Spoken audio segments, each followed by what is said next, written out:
Hello, my name is Cynthia, and today I'm going to be talking to you guys about F2O and their consumer behavior.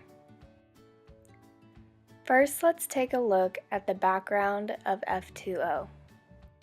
The company first started in Atlanta back in 2005. Pierre Panos, the founder of the restaurant, opened it with the intention to provide clean, fresh, and nutritious food without breaking the bank. Today, F2O stands strong with locations all over the East Coast. However, there's one important question that F2O is asking. What can F2O own to separate themselves from their competition, such as Zoe's Kitchen and Panera? In order to gain some more information about F2O and their target market, I conducted some research where I analyzed 20 samples and asked them a few questions. Research indicated that the target market wanted options that were healthy, tasty, and affordable. In addition, the consumer was seeking establishments that offered a lot of variety in their food. Research also indicated that the consumer was seeking options that were very cost-effective. However, establishments such as McDonald's and Burger King left them feeling unhealthy and guilty, so those were ruled out. In addition to researching the consumer, I also took a closer look at F2O via their website, in-store, and conducting over-the-phone interviews. Through my research, I found that F2O owns 3 distinct values that set them apart from their competition, such as quality of ingredients, a healthy alternative, and a good value. The potential is there for them to own these 3 features. Well, almost. Consumer behavior indicates that the design of a product is a key driver of its success or failure. In addition, we know that perception influences the desire to buy a product. And finally, we know that sensory marketing appeals to the consumer. We can now take these 3 things we know about consumer behavior and use them to analyze our first point of F2O's ownership, the quality of their ingredients. When observing their website, I found that they do emphasize the quality of their ingredients through descriptive videos that they have posted. In addition, they do a good job of establishing the credibility of their chef and explaining his knowledge of the ingredients that go into their food. Although F2O is on the right track, they still could use some improvement on their website regarding the quality of their ingredients.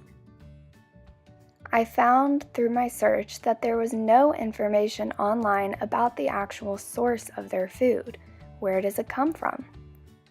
My in-store research indicated that F2O does try to showcase the quality of their ingredients through pictures posted on their walls of their food.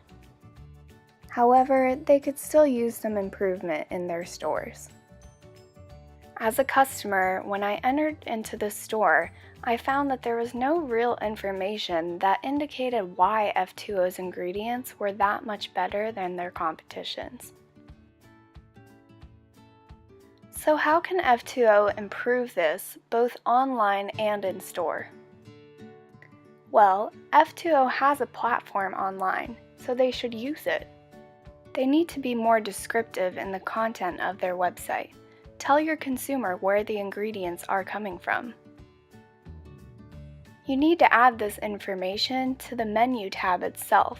Customers aren't going to go digging around a website to try and find information about the food. It should be located where all the other information about the food is, such as the menu. Lastly, keep the videos coming. F2O does a great job of showcasing videos of their food prep, however, there's only a handful. Improvements can be seen in the store by using your space wisely. Rather than using your walls just to show pictures, use your walls to tell a story. Add some subtext that indicates where your ingredients are coming from and the process that they go through before ending up on somebody's plate.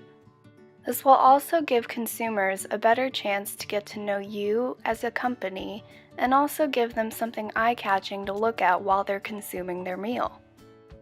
Upgrade your menu. Add some more information that indicates why these ingredients are better than other competitors.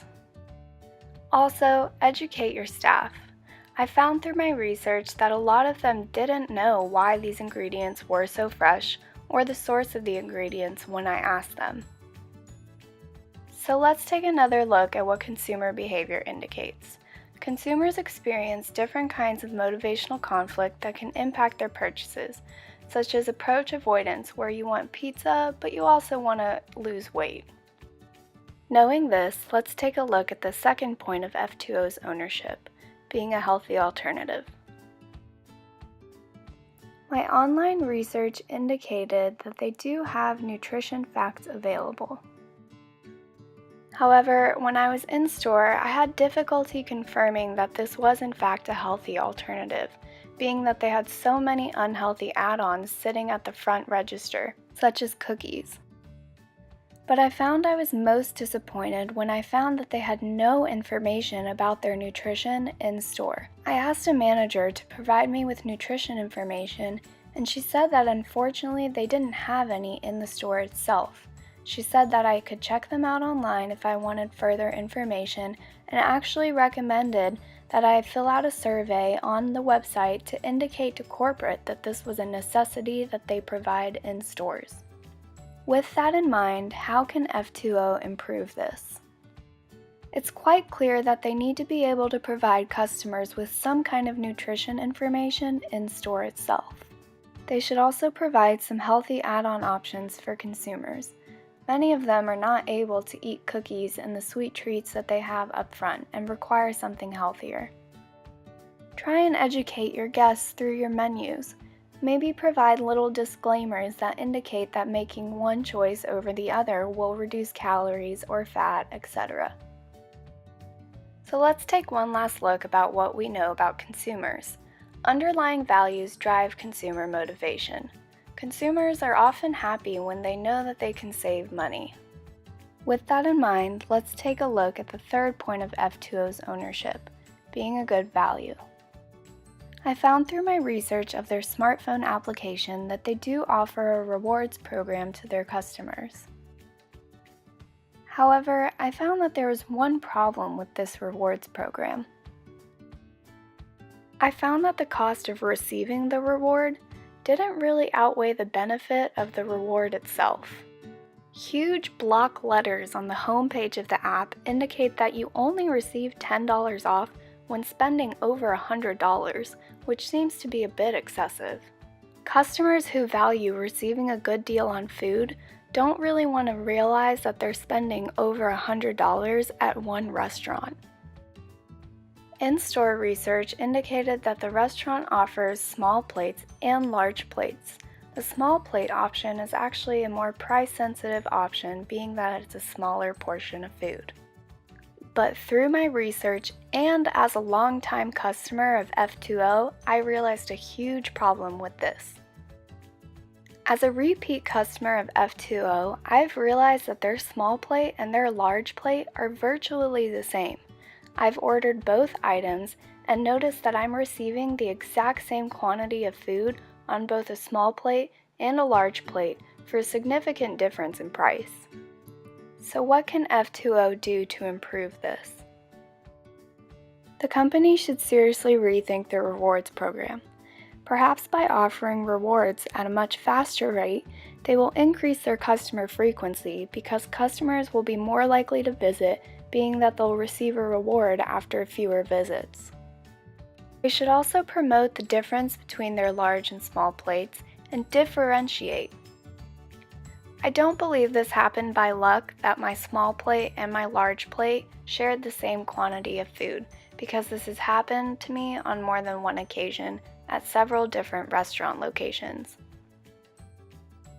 F2O really needs to pinpoint what the difference is between these plates and why customers should be paying more for some options over the other. So let's take a quick overview of our 3 points.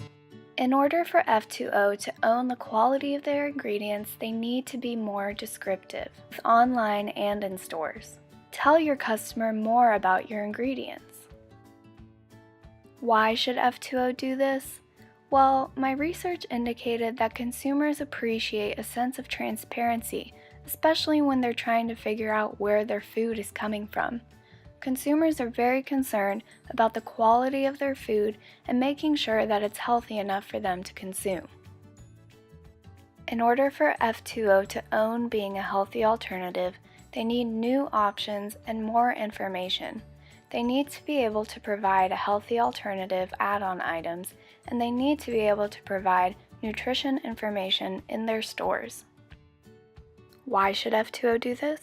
Well, my survey indicated that the consumer was not likely to visit the website to look for the nutrition information. They were more likely to request a handout in the store itself before making their decision. In order for F2O to own being a good value, they need to rethink their rewards programs and revisit their plates. Why should F2O do this? Well, by rethinking their rewards programs, they can increase their current customer frequency.